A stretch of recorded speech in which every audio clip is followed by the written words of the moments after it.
Hi, I'm Cristoforo Colombo, and I'm here to give you some bites of my history.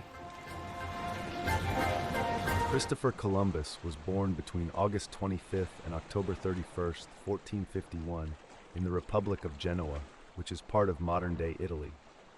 His early life was influenced by his father's occupation as a wool weaver, which provided Columbus with a modest but stable upbringing. It is widely believed that Columbus began his seafaring career in the Mediterranean Sea in his teenage years. By the time he reached adulthood, he had developed a keen interest in exploration and navigation, influenced by the maritime activities of the Portuguese and the Spanish kingdoms. In 1480, he moved to Portugal, where he became familiar with the advances in navigation techniques and geographical knowledge of the time, including the works of Ptolemy and Marco Polo, which encouraged his ambitions for exploration beyond the known world. In 1484, Columbus presented his plan to reach Asia by sailing westward to King John II of Portugal. Though initially intrigued, the king ultimately rejected the proposal. Undeterred, Columbus then approached the Spanish monarchy of Ferdinand II of Aragon and Isabella I of Castile. After several years of advocacy and securing financing through the royal court, Columbus finally received the backing of the Spanish crown in April 1492, allowing him to undertake his first voyage across the Atlantic. On August 3, 1492, he departed with 3 ships, the Niña, the Pinta, and the Santa Maria. Columbus's first major landfall was on October 12, 1492, when he reached an island in the Bahamas, which he named San Salvador. He believed he had reached the outskirts of Asia and referred to the indigenous inhabitants as Indians.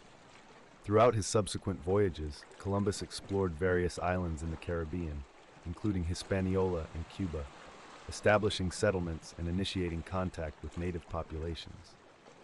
These early encounters were marked by exchanges of goods and cultures, but also set the stage for future colonial dynamics.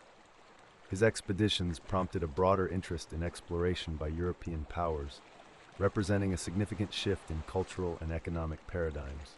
Over the next decade, Columbus undertook 4 voyages to the New World, 1492, 1493, 1498, and 1502, under the auspices of the Spanish crown.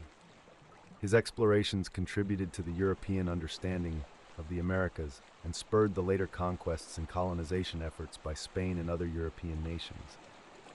Each voyage revealed more about the geography and peoples of the regions he encountered, yet Columbus struggled with governance and relationships with both the indigenous populations and the Spanish settlers. Tensions arose from his leadership style and the demands of the Spanish crown for wealth and resources, leading to growing discontent and accusations of mismanagement. Columbus's legacy remains controversial. While he is credited with opening the Americas to European exploration, his voyages also paved the way for colonization that resulted in significant consequences for indigenous populations. His initial misapprehensions about Asia, the ensuing economic exploitation, and the cultural transformations initiated by European presence have led to a complex historical narrative around his figure. Following his death in May 1506, Columbus was largely forgotten for some time, but his voyages triggered profound changes in global history, economics, and cross-cultural interactions that continue to be analyzed and debated in contemporary scholarship.